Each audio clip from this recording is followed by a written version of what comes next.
Hi, I'm Meg Bausman, and I am an academic librarian at Hunter College.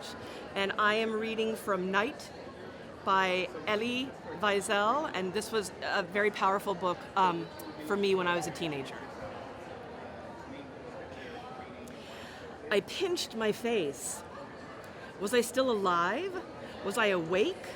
I could not believe it. How could it be possible for them to burn people, children, and for the world to keep silent?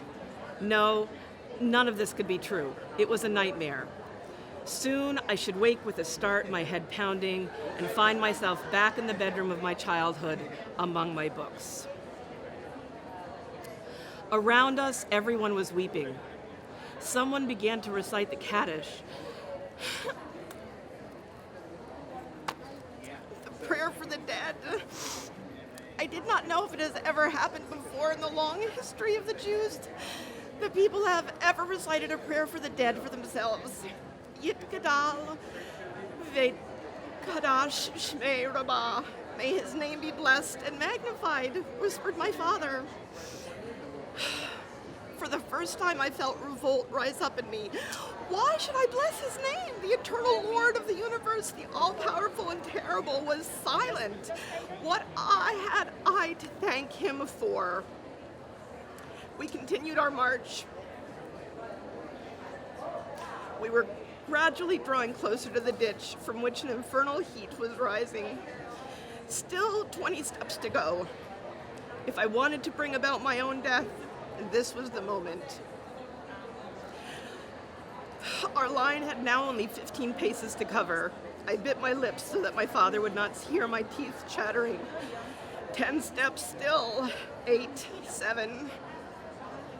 We marched slowly on, as though following a hearse at our own funeral. 4 steps more, 3 steps. There it was now, right in front of us, the pit and its flames. I gathered all that was left of my strength so that I could break from the ranks and throw myself upon the barbed wire. In the depths of my heart, I bade farewell to my father, to the whole universe. And in spite of myself, the words formed themselves and issued in whispers from my lips. Yit Gadal, Veit Kadesh, Shmei Rabbah. May his name be blessed and magnified. My heart was bursting.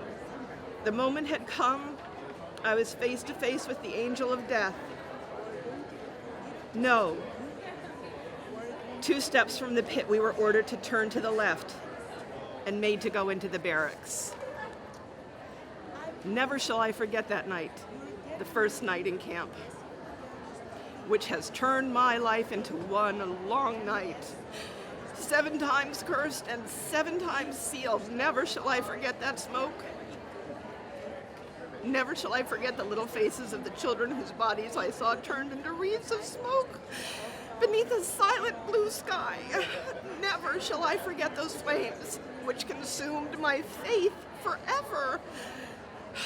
Never shall I forget that nocturnal silence which deprived me for all eternity of the desire to live. Never shall I forget those moments which murdered my God and my soul and turned my dreams to dust. Never shall I forget these things. Even if I am condemned to live as long as God himself, never.